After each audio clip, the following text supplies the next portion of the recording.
नमस्कार। MHG 6 के अंतर्गत आज हम प्रगतिवादी आंदोलन की पृष्ठभूमि के विषय में जानेंगे।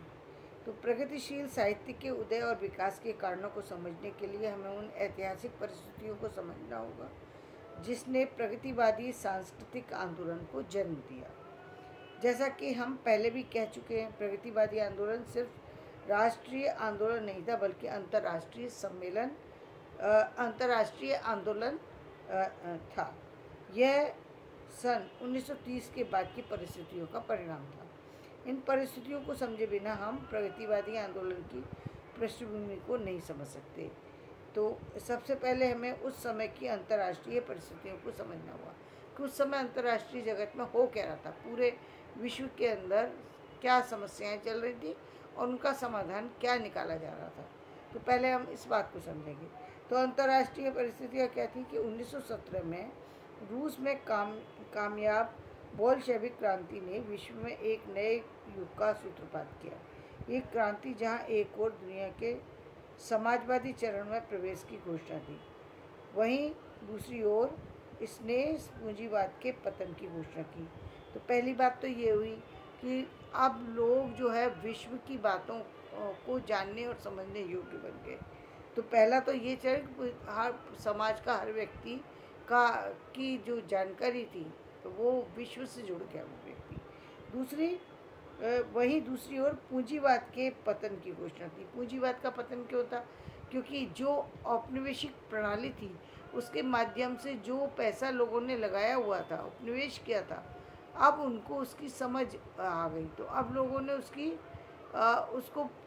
जब उन्होंने उसके खिलाफ अपनी आवाज़ बुलंद की तो वो जो एक तो लोगों ने उपनिवेश करना बंद कर दिया, दूसरी ओर लोग अपने पैसे को वापस से मांगने लग गए। तो ये क्या था? ये पतन की घोषणा की। प्रथम विश्व युद्ध के बाद से पूंजीवादी देशों की अर्थव्यवस्थाएं भयंकर संकट के दौर से गुजर रही थी।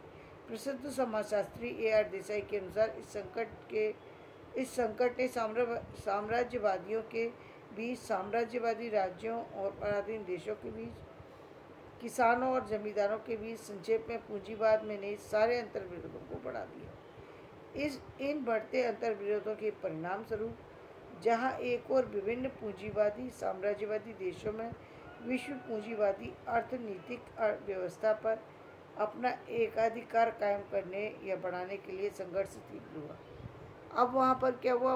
वहाँ जो भी पैसा जो है विभिन्न अर्थनीतिक जो वहाँ की घोषणाएं की गई, जो पैसा वहाँ पर आया था, तो वहाँ के लोगों ने उस पर जो है संघर्ष करना शुरू कर दिया। वहीं दूसरी ओर औपनिवेशिक राष्ट्रों में राष्ट्रीय स्वाधीनता तथा जनवादी संघर्ष बढ़ने लगा। वहीं जिन राष्ट्रों ने भी उपनिवेश किया था उन लोगों के अंदर राष्ट्रीय स्वाधीनता की बात समझ में उन्हें आने लगी कि अपना राष्ट्र का स्वतंत्र होना कितना ज़रूरी है। दूसरे जनवादी मतलब संघर्ष से लोगों का अपना संघर्ष शुरू हो गया। अब उनको किसी के अधीन रहना पसंद नहीं था। अब लोग मुक्त होकर के रहना पसंद करते थे। ना वो सामंतवादी प्रथा में जाना चाहते थे, न वो किसी राजकुल से बंद करके रहना चाहते थे। वहीं दूसरी ओर औपनिवेशिक राष्ट्रों में राष्ट्रीय स्वाधीनता तथा जनवादी संघर्ष बढ़ने लगा। पहले वाले संघर्ष ने साम्राज्यवादी देशों को दो शिविरों में बांट दिया। एक ओर इटली, जर्मनी, जापान की फासिस्ट ताकतें थी, तो दूसरी ओर ब्रिटेन, फ्रांस और अमेरिका की साम्राज्यवादी ताकतें। इन दोनों के संघर्ष ने ही दूसरे महायुद्ध का सूत्रपात किया। फासीवाद का उदय विश्व मानवता के लिए खतरा था। पहले इटली में मुसोलिनी और बाद में जर्मनी में हिटलर द्वारा सत्ता पर कब्जा होने के कारण दुनिया में युद्ध का भयंकर खतरा मंडराने लगा। पहले इटली और बाद में जर्मनी ने अपने पड़ोसी देशों पर हमले किए और उन पर अधिकार कर लिया। हिटलर ने अपने देश में अल्पसंख्यक यहूदियों पर बेतहाशा जुल्म ढाए और उनके सारे मानवाधिकार छीन लिए गए। यूरोप ने फासीवाद के बढ़ते खतरे के कारण फासीवाद विरोधी जन आंदोलनों में बढ़ोतरी हुई। दुनिया भर के लेखकों ने फांसीवाद के खिलाफ संगठित होने और उसका विरोध करने का आह्वान किया। 1939 में ब्रिटेन ने जर्मनी के खिलाफ युद्ध की घोषणा कर दी। फिर एक एक कर पूरा यूरोप युद्ध की चपेट में आ गया। ब्रिटेन ने युद्ध की घोषणा के साथ बिना भारतीय नेताओं से सलाह मशविरा किए हुए भारत के भी उसमें शामिल होने की घोषणा कर दी। और ब्रिटेन ने क्या किया, भारत से सलाह नहीं की और भारत भी इस युद्ध में भागीदार बनेगा, इसकी घोषणा कर दी। 1941 में हिटलर ने सोवियत संघ पर भी हमला बोल दिया। तो इसी के साथ मैं अपना वीडियो आज यहीं समाप्त करती हूँ।